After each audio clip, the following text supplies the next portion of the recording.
இது நம்ம bats room. எங்கள் வீட்டில் ஃபங்க்ஷனுங்கிறதுனால கோழி எல்லாத்தையும் அந்த பேட்ஸ் ரூமில் அடைச்சி வச்சுருக்கேன். முயலையும் கூட உள்ளே தான் அடைச்சி வச்சுருக்கேன். பேட்ஸ் கேஜிலேருந்து கீழே விழுற அந்த தெனை கழிவு இதெல்லாம் சாப்பிட்டுட்டு இருக்கு கோழியும் முயலெல்லாம். இன்றைக்கி ஒரு நாளைக்கு கோழி அடைச்சி வைக்கிறதுக்கு வேறு இடம் தெரியல, அதனால் இதில் அடைச்சி வச்சுருக்கேன்.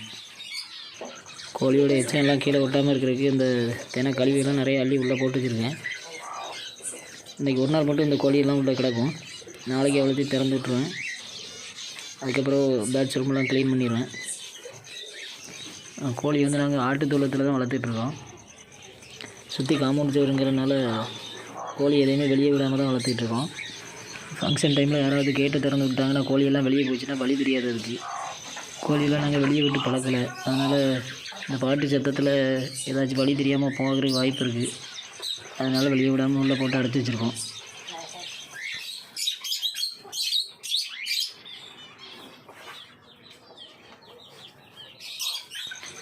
நம்ம சேனலில் கோழி, லவ் பேர்ட்ஸு, ஆஃப்ரிக்கன், காக்டெயில், அப்புறம் ரேபிட்டு இதெல்லாம் பற்றி நிறைய வீடியோ போட்டிருக்கேன். நம்ம சேனலை இதுவரை சப்ஸ்கிரைப் பண்ணாதவங்க சப்ஸ்கிரைப் பண்ணிக்கோங்க. அப்புறம் வீடியோ பிடிச்சிருந்தா லைக் பண்ணுங்கள், கமெண்ட் பண்ணுங்கள். கோழி இதனால் தினை வேஸ்ட் எல்லாத்தையும் சாப்பிட்டுட்ருக்கு. இன்றைக்கி ஃபுல்லாக இதை தான் கிண்டி மேய போகுது. ஒன்று விடாமல் சாப்பிட்றோம். நாளைக்கு இதெல்லாம் அள்ளி உரக்குழியில் போட்டுருவேன்.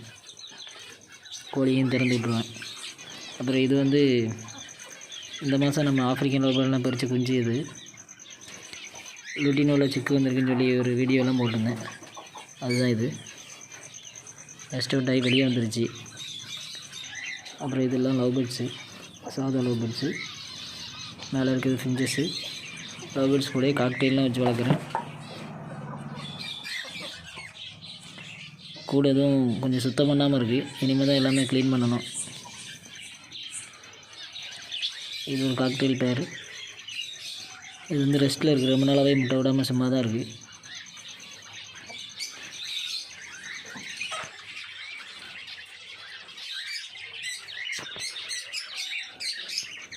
இந்த மாதத்துலேயே முயல் குட்டிலாம் நிறைய இருக்குது. எல்லாமே பொந்தில் தான் குட்டி போட்டிருக்கு.